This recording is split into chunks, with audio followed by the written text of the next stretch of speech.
Well, hello, boys, girls, and that technicolored rainbow in between. It is I, Rehash, and welcome back to the Gentleman's Chat. And what the fuck kind of background am I sitting on? Look at this. Oh, this is my One Piece inspired background. I'm calling The New Dawn. Yeah, I'd workshop the name a little bit, but this might actually be your best background to date. I had some free time. I also got Deep Forests in honor of Naruto. Oh, I could practically hear people screaming that this has higher animation budget than Boruto. And here's my take on Toontown. Okay, this one is actually genuinely disturbing and terrifying. Please switch. The cartoons of the 1920s were just built different. But self-dick sucking aside, fuck you. I thought I would take this episode instead of an actual review, but actually have a gentleman's chat. Specifically, the current state of the Marvel juggernaut. Or rather, what the fuck happened? The MCU used to be a cash cow juggernaut that just printed money. They were coming out with movies every year, most of them hit, all of them were enjoyable to some degree. And yet, somehow, in recent years, they managed to just fall off the horse. And they've been struggling to get back on that horse ever since. I wouldn't really say that arguably all the movies in phases 1 through 3 were masterpieces, but they were definitely better than the quality that we're getting now. I mean, Ant-Man is just one example of just a phase 2 movie that was good, just not great, but then you still have elements that you enjoyed from it. I don't even know anything I could think of that I enjoyed from the Marvels. Definitely felt like they were marching to a bright and promising future for themselves. Just for somebody to run up, club them in the knee, and then proceeded to kick them in the shins as they're sitting on the ground crying in pain. It was like watching somebody roll a nat 20 for years and then all of a sudden get nothing but nat 1s in real time! So we thought it would be fun just to talk about a few things that we just don't really approve of in the MCU right now, and maybe they would change things in the future. I highly doubt it, because we're still a no-name on the internet, but I feel like some things can be discussed. Let's start at the movies. That's where the MCU is at its strongest. Or as I like to call them recently, dumpster fire. Now, in a post-Infinity War / Endgame era of the MCU, I realize that actors coming and going definitely hurt the quality of the MCU overall. Without Iron Man, Captain America, Spider-Man, or the Black Panther, God rest his soul, the MCU was in a whole lot of trouble because they don't have a clear view on who the pole is for the Avengers movies. That's why we haven't really gotten any Avengers movies of late. As of this video, yes, we are aware that Spider-Man technically still is a part of the MCU. But come on, the way things are going, Miles Morales is definitely going to replace Tom Holland. The point is, without a clear mask of representation for the MCU moving forward, they were stuck running their wheels into the ground. Now, at first, we genuinely thought that Tom Holland's Peter Parker was going to be the new face of the MCU. It made the most sense. He had the closest relationship with Tony Stark. He also was pretty much the inheritor of all of his weapons and gadgets, thanks to Happy. And, of course, freaking Spider-Man! Who doesn't love freaking Spider-Man? Even if it is the Tom Holland version, there's still plenty of fans of Spider-Man. But no, we got Captain Marvel as the obvious push towards next face of the MCU. You know, a character so despised universally that she has a failed comic book 12 times within 8 years. Or is it 8 times between 12 years? I really get those numbers mixed up. Now, it's not as though we don't understand why Disney didn't go with Spider-Man. Sony technically owns all the rights to the Spider-Man in its franchise, and they definitely don't like sharing the pot. With that being said, Captain Marvel was not the choice that they should have picked. The MCU also had a lot of very, very questionable replacements for our long-loved beloved characters. Falcon replacing Captain America? Ironheart replacing Iron Man? She-Hulk! We don't talk about She-Hulk. There are a lot of superheroes in the Marvel Universe. They could have picked any one of them to be the new face of the MCU, or the replacements for the characters that we come to know and love. Instead, they hand-select characters that feel like they're just copy and pastes of the characters we like, but worse somehow. And it's not as though they didn't already have people that they could pull from. They had Daredevil, they had Luke Cage, they had Iron Fist and Jessica Jones, the Defenders.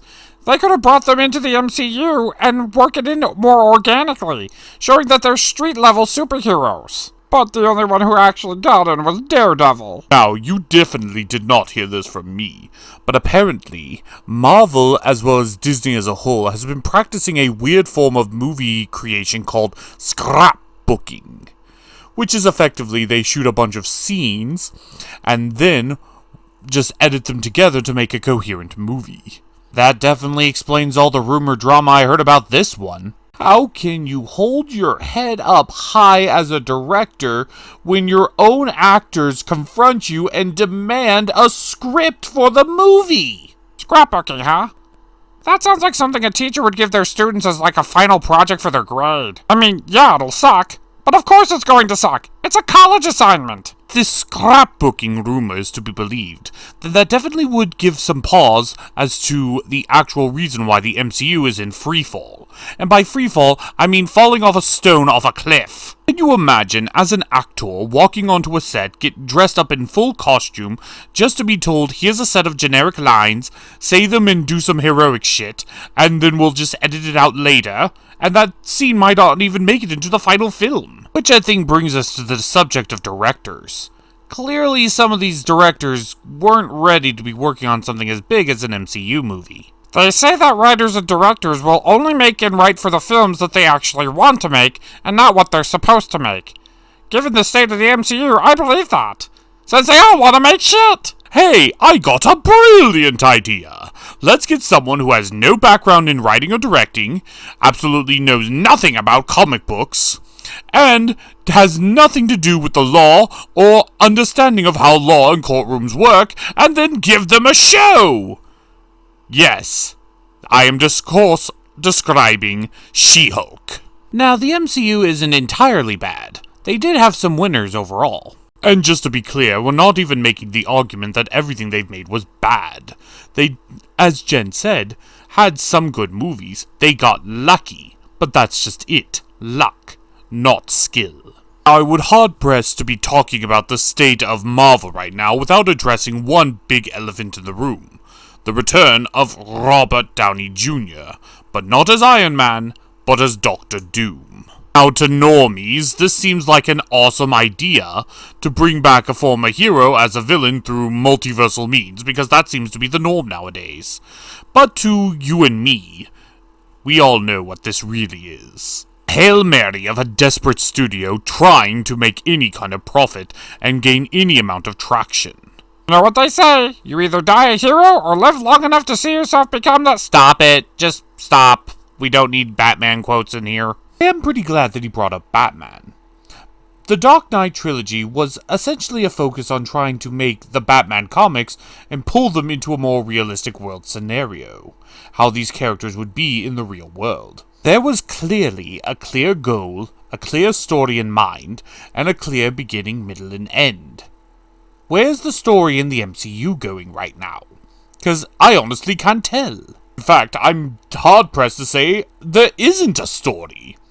I think there was a story for a while, trying to build up Kang the Conqueror and the multiverse in general, but after some controversy with the actor of Kang, they decided to switch things up and go over to Doom instead. But this caused a lot of issues with the story and all the moving parts to it. But hey, maybe the Fantastic Four is what the MCU needs in order to get the story moving again. Just from the trailer, I can already tell it's also going to be a bunch of drivel as well. Now, I will give it a fair shot, but my hopes are not high. I normally don't go into this topic when doing any type of reviews, but since this is an actual general discussion, I feel a little bit safer bringing this up. Namely, forced political views. Oh, we're going into that kind of chaos today, okay? Don't think it comes to anyone's surprise that Disney has been forcing a very hard agenda directly into the MCU, as well as all their other properties. We even got leaked video calls and messages of high-level Disney executives trying to push the agenda into their properties more and more and more. We definitely see examples of this in the Disney Plus TV shows like WandaVision, where Wanda pretty much holds an entire town hostage, but suffers no real consequences for her actions except losing her imaginary kids and her sex toy. And let's not forget the Falcon and the Winter Soldier. Or we could easily just rename the show The Falcon, trying to not call a spade a spade. Oh, they're not terrorists. Stop calling them terrorists. Except they're doing everything in their power to be terrorists. They're not. And let's not forget that cringy, "you gotta do better, Senator" line. We even saw signs of this agenda being pushed all the way back in the third phase of the MCU, with the movie Captain Marvel, placed strategically between two of the biggest movies that have come out in the MCU timeline, Infinity Wars and Endgame. She didn't earn that spot, they thrusted her into it. And don't even get me started on that cringy advertisement they did. Yeah, and Hero being woman. This kind of treatment wasn't even limited to the TV shows on Disney Plus either. They also bled it right into the actual MCU itself. All over Phase 4, it was nothing but the agenda pusher. I went to see Multiverse of Madness because the director of several of my favorite films from childhood was directing the movie, and I could definitely tell which was his ideas and which was Marvel Disney pushing the agendas. And it all surmised to Doctor Strange being a side character in his own movie. Yep, at that point I was pretty much out. And as a brony, there's an argument for My Little Pony fandom I could actually make here. Yes, My Little Pony was marketed towards girls, but everyone enjoyed it. They knew that the brony fandom existed, that men in their 20s and 30s were enjoying the show, and so everyone could enjoy it. But the show was obviously marketed towards little girls. Well, the same could be said for the MCU, but for little boys. Boys are more interested in the superhero genre than girls are. It's okay to want to cater to one specific audience from time to time, but to try to redefine what your audience is by excluding the majority of the people that have been keeping it propped up and trying to get the small percentage that is actually interested and invested is never a good move. We don't dislike Captain Marvel because she's a woman. We dislike her because she's an awful character. And that is going for a lot of the females they're bringing into the MCU of late. Huh, I could definitely tell you've been holding that hot take in for a while. Well, you can't clean a room without first acknowledging the trash. Yeah, right now I think that Marvel is going through the same period that Kathleen Kennedy's Star Wars is going through, except at a much slower pace. I think right now we're in the period where back in Star Wars they were announcing Ahsoka, The Acolyte, and all the other shows for the very first time, and we were still optimistic but very skeptical compared to all the other shows that have come out prior. But The Mandalorian gave us a good taste in our mouths. Right now we're in that period with the MCU. We're skeptical, but we're willing to give it one last shot. But if they fuck up Doom, then I think it's going to be truly The Acolyte for Marvel. The failure of one. The failure of two. The failure of many. Well, this wouldn't really be a chat if we didn't offer up some kind of solution to the problem. For starters, enough with the shared continuity with the Disney Plus shows. Following the MCU should be as simple as first movie, second movie, third movie, and so on. We shouldn't have to watch Disney Plus just so we understand what's going on in the future. The second is no more scrapbooking. Scrapbooking hurts the writer's industry as a whole.